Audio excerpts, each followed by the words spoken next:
e que vai ajudar a estabilizar a própria política palestina, porque a política palestina é baseada em facções, e essas facções são armadas. O Hamas, ele não tem interesse nos dois estados, né? O interesse dele não é a criação dos dois estados, e sim a aniquilação de Israel. Mas ele tem consciência de ser menor que Israel militarmente, digamos assim, né? Que ele é mais fraco que Israel.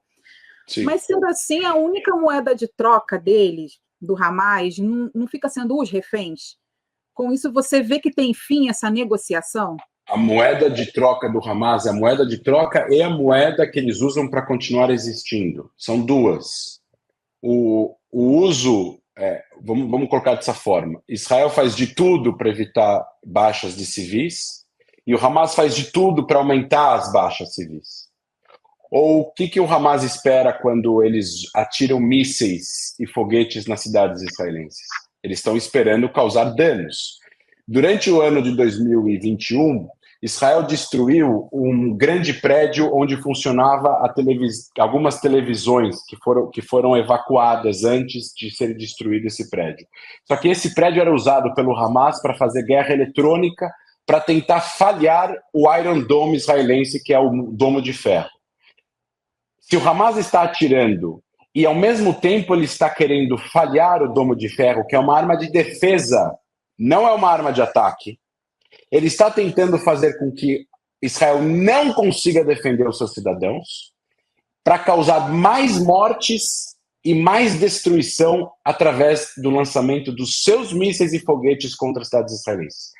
Em outras palavras, o Hamas está fazendo tudo para violar os direitos internacionais, enquanto que Israel faz de tudo para proteger o direito internacional.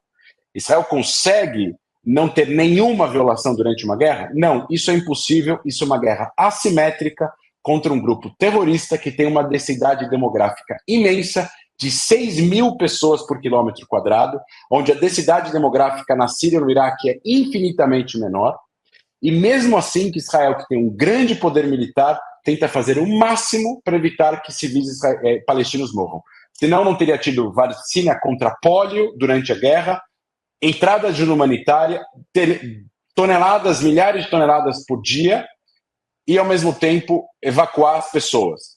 É sim uma situação de calamidade pública em Gaza. Há muito sofrimento em Gaza. Mas em um país que quer cometer um genocídio não move a população civil. Ele não move a população civil. Né? Então quem compara isso com genocídio não sabe do que está falando. Né? Ele ignora os fatos, ele vai através da novela, da história científica, porque ele quer convencer a população de que Israel está fazendo isso porque ele quer que as pessoas odeiem Israel.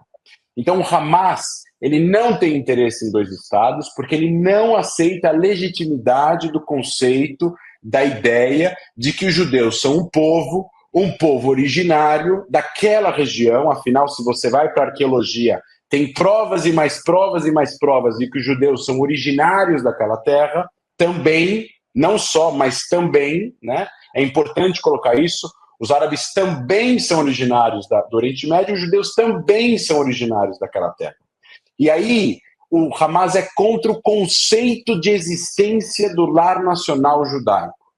Portanto, qualquer região, naquela região, que for determinado que lá será Israel, que continua sendo Israel, porque Israel já existe, é ilegal religiosamente perante a interpretação religiosa que o Hamas dá. Por isso que guerras religiosas, Monique, não tem solução, a não ser que a religião mude ou ela tome uma outra decisão. Não tem solução. Enquanto que o Hamas continuar no poder e acreditando na mesma coisa que ele acredita, os palestinos não terão um país para si. O Hamas é o maior empecilho, a maior barreira para concretizar a liberdade tão sonhada e a independência tão sonhada dos palestinos. Quem é pró-palestino precisa ser automaticamente anti-Hamas.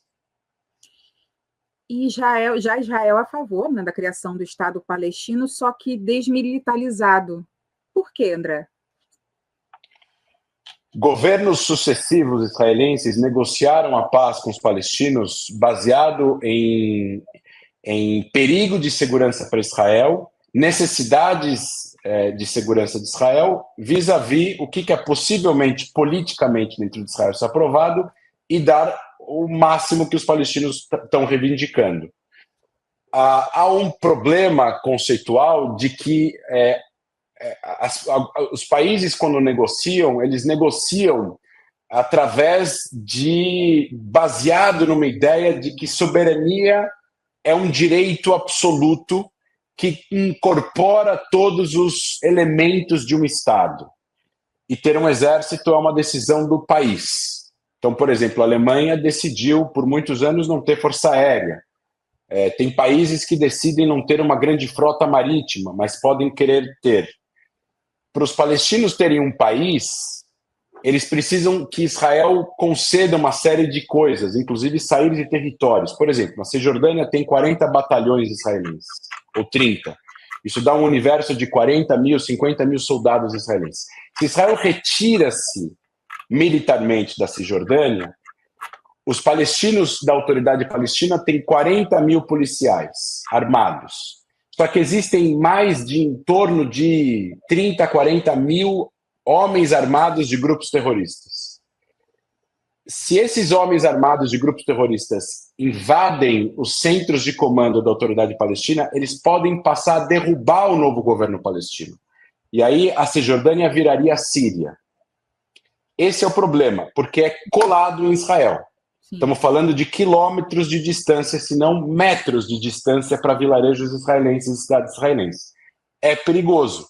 Então, um país tem exército se há um perigo externo.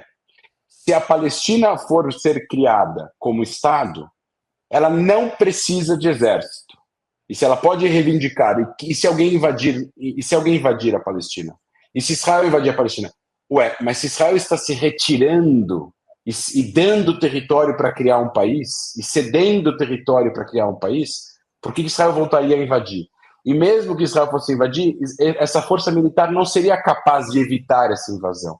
Então não serve para nada. Só serve para colocar em perigo o quê? O país vizinho. Sim. Então, ao desmilitarizar, você evita que haja um golpe interno no país e que vai ajudar a estabilizar a própria política palestina, porque a política palestina é baseada em facções, e essas facções são armadas. É que nem todos os partidos políticos brasileiros, agora cada uma tem uma milícia, cada uma tem um exército, cada uma tem um grupo de homens armados. E quando eles discordam entre eles, vai ter guerra civil. Esse é um problema. Isso aconteceu na Síria, isso aconteceu no Líbano, e isso não aconteceu onde você tem uma força militar forte, onde há um controle e monopólio do uso da força, ou há uma desmilitarização. A Alemanha, ela foi desmilitarizada por um tempo depois da Segunda Guerra. O Japão também foi desmilitarizado. Isso é de interesse deles, para eles terem essa estabilidade. E depois de 2, 3 gerações, eles podem tomar decisões através de acordos internacionais. Israel não é contra eles terem um exército por hobby. É perigoso para Israel e para eles também.